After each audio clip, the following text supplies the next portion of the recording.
Hello everyone, I am Priya and welcome to my channel knowledge path.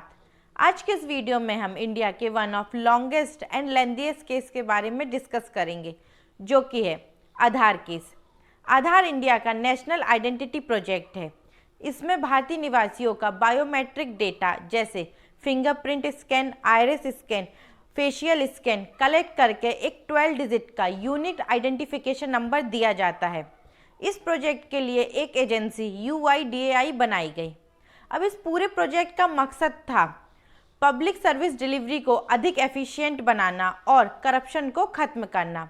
And Aadhaar launch as a more reliable identity proof. अब more reliable क्यों था? क्योंकि इसमें biometric data collect किया जाता है। लेकिन अब इस प्रोजेक्ट पर सवाल उठे जब 2016 में आधार एक्ट पास किया गया।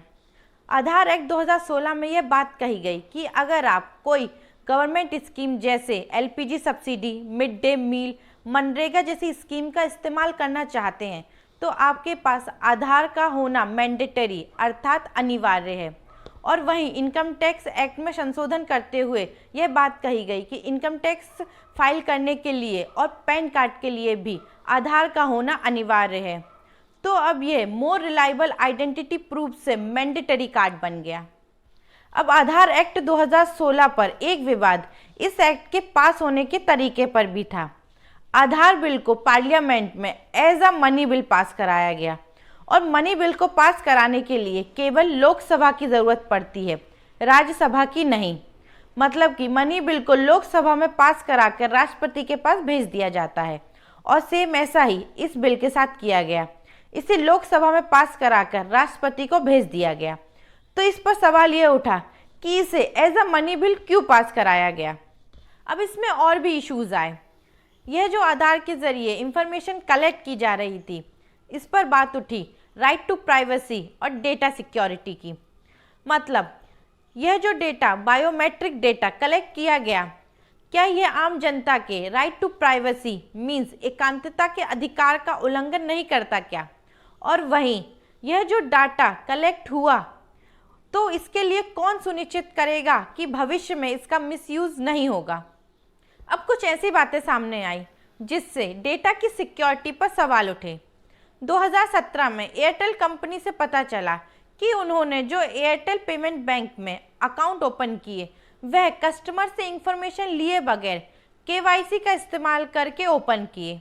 और वहीं 2018 में आई न्यूज़ में पता चला कि एक सिक्योरिटी रिसर्चर ने पाया कि जो इंडियन कंपनी है जिसके पास हमारे आधार का डेटाबेस है, उनके पास कोई सिक्योर वे ना होने के कारण काफ़ी हद तक हमारा डेटा लीक हो चुका है।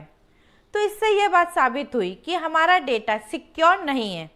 आधार एक्ट 2016 के खिलाफ सुप्रीम कोर्ट में चैलेंज किया गया। रिटायर्ड जस्टिस KS पुट्टास्वामी ने सुप्रीम कोर्ट में पिटीशन फाइल किया। इस केस को आधार जजमेंट के नाम से जाना जाता है। अब जैसे कि मैं आपको पहले ही बता चुकी हूँ कि यह इंडिया का one of longest and lengthiest case था। तो अब आगे हम इसके कुछ इंपॉर्टेंट पॉइंट को कवर करते हुए वन बाय वन समझेंगे कि इस पर क्या क्या सवाल उठे और उन पर सुप्रीम कोर्ट का क्या जजमेंट था।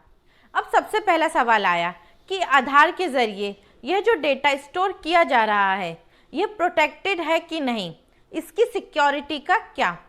तो इसके जजमेंट में सुप्रीम कोर्ट ने कहा कि इस एक्ट में डेटा की सेफ्टी और सिक्योरिटी की बात कही गई है, लेकिन इसमें इस डेटा के जो 5 साल तक स्टोर होने का प्रावधान है उसे कैंसिल करते हुए जजमेंट दिया कि यह जो ऑथेंटिकेशन रिकॉर्ड है यह सेक्शन 2D आधार एक्ट के अंडर आता है, तो इसे 6 मंथ से ज़्यादा स्टोर करके नहीं रखा जा सकता। अब दूसरा सवाल किया गया कि यह जो बायोमेट्रिक डेटा कलेक्ट किया जा रहा है यह हमारी राइट टू प्राइवेसी मतलब एकांतता के अधिकार का उल्लंघन नहीं है क्या? तो इस पर सुप्रीम कोर्ट ने जजमेंट में कहा कि आप किसी व्यक्ति से संबंधित सभी मामले या इंफॉर्मेशन को राइट टू प्राइवेसी नहीं बोल सकते। आर्टिकल 21 के अकॉर्डिंग आपकी इंफॉर्मेशन का कुछ हिस्सा ऐसा है जिस पर प्राइवेसी का अधिकार है। इसे अगर एक एग्जाम्पल से समझें तो अगर कोई पुलिस अधिकारी आपसे आपका नाम पूछता है तो आप राइट टू प्राइवेसी बोलकर उसे अपना नाम बताने से मना नहीं कर सकते। और सुप्रीम कोर्ट ने कहा कि स्टेट के पास ये अधिकार है कि वह आपकी प्राइवेसी से रिलेटेड इंफॉर्मेशन ले सकता है, लेकिन उससे पहले उसे ट्रिपल टेस्ट को पास करना होगा। अब ट्रिपल टेस्ट में 3 स्टेजेस हैं। पहली कि स्टेट फिजूल में आपकी प्राइवेसी से रिलेटेड कोई भी इंफॉर्मेशन नहीं ले सकता, एक कानून का होना अनिवार्य है। और दूसरी स्टेज, कुछ ऐसा होना चाहिए जो जायज़ व नेशन और स्टेट के फायदे में हो। तीसरी स्टेज है प्रोपोर्शनल, मीन्स समानुपातिक हो, मतलब कि रिस्क और रिवॉर्ड का बैलेंस होना चाहिए। अगर आपकी प्राइवेसी से रिलेटेड इंफॉर्मेशन ली जा रही है, मतलब आपके फंडामेंटल राइट का डैमेज हो रहा है, तो उसका जो फ़ायदा है वह इस डैमेज को बैलेंस करे। इसको एग्जाम्पल से समझें। अगर किसी दिन के लिए इंटरनेट सुविधा बंद कर दी जाए, मतलब आपके फंडामेंटल राइट का उल्लंघन होगा, लेकिन इससे होने वाले डैमेज को उस फायदे से बैलेंस कर दिया जाए जो लॉ एंड ऑर्डर को बचाकर होगा। मतलब कि इंटरनेट सुविधा बंद करने से जो नुकसान होगा वह लॉ एंड ऑर्डर को बचाकर वहां की जनता के लिए इस नुकसान के बैलेंस में फायदा किया जाए, तो यह डैमेज इतना भारी नहीं कहा जाएगा। अब इस एक्ट को प्राइवेसी के लिए ट्रिपल टेस्ट पास करना ज़रूरी था। तो पहली स्टेज की बात की गई कि कानून का होना अनिवार्य है, क्योंकि यह एक एक्ट है, इसमें कानून है। अब दूसरा सवाल किया गया कि इससे क्या फ़ायदा।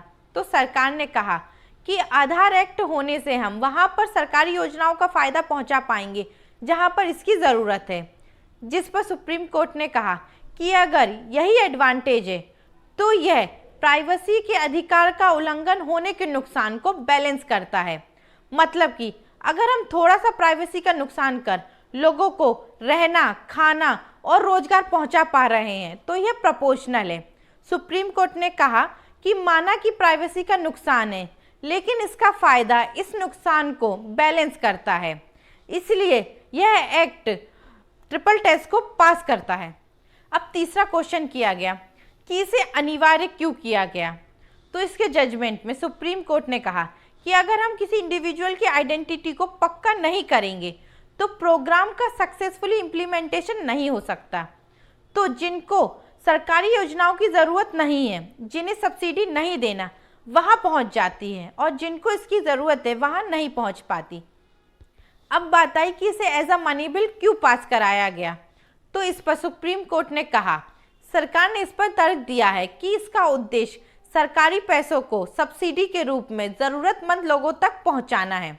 और चूंकि आर्टिकल 110 के सेक्शन 3 के अंदर यह कहा गया है कि कोई भी विधेयक मनी बिल होगा या नहीं, इसका अंतिम फैसला स्पीकर के पास है, और स्पीकर ने इसे मनी बिल माना है, इसलिए इसमें हम कोई हस्तक्षेप नहीं करेंगे। सुप्रीम कोर्ट ने आधार एक्ट से जुड़े आर्टिकल 57 को खारिज कर दिया। अब यह आर्टिकल 57 क्या कहता था। आर्टिकल 57 के तहत किसी व्यक्ति की पहचान के सत्यापन के लिए आधार की जानकारी को इस्तेमाल करने की इजाज़त थी। तो सुप्रीम कोर्ट ने इसे असंवैधानिक कर दिया। जजों ने कहा कि किसी व्यक्ति की पहचान के सत्यापन के लिए तमाम व्यवस्थाएं मौजूद हैं, ऐसे में आप सेक्शन 57 का इस्तेमाल करके निजता में दखल नहीं कर सकते, यानी कि प्राइवेट कंपनीज अब आधार को अनिवार्य नहीं कर सकती। पैन कार्ड से लिंक और टैक्स फिलिंग के लिए आधार को अनिवार्य करने पर सुप्रीम कोर्ट ने जजमेंट में कहा कि यह प्राइवेसी के अधिकार का उल्लंघन नहीं है, यह संवैधानिक है, और डुप्लीकेट पैन कार्ड को एलिमिनेट करने के लिए ऐसा करना ज़रूरी है।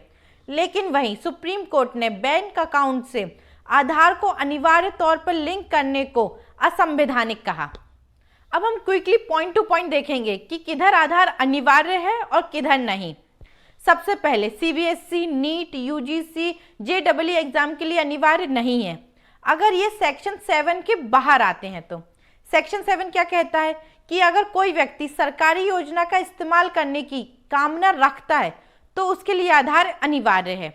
दूसरा, मोबाइल नंबर से लिंक के लिए अनिवार्य नहीं है, बैंकिंग के लिए अनिवार्य नहीं है, स्कूल एडमिशन के लिए अनिवार्य नहीं है, मोबाइल कनेक्शन के लिए अनिवार्य नहीं है, और प्राइवेट कंपनीज के लिए अनिवार्य नहीं है। वहीं इनकम टैक्स फिलिंग के लिए अनिवार्य है, सब्सिडी और सरकारी योजनाओं के लिए अनिवार्य है, पैन कार्ड के लिए अनिवार्य है।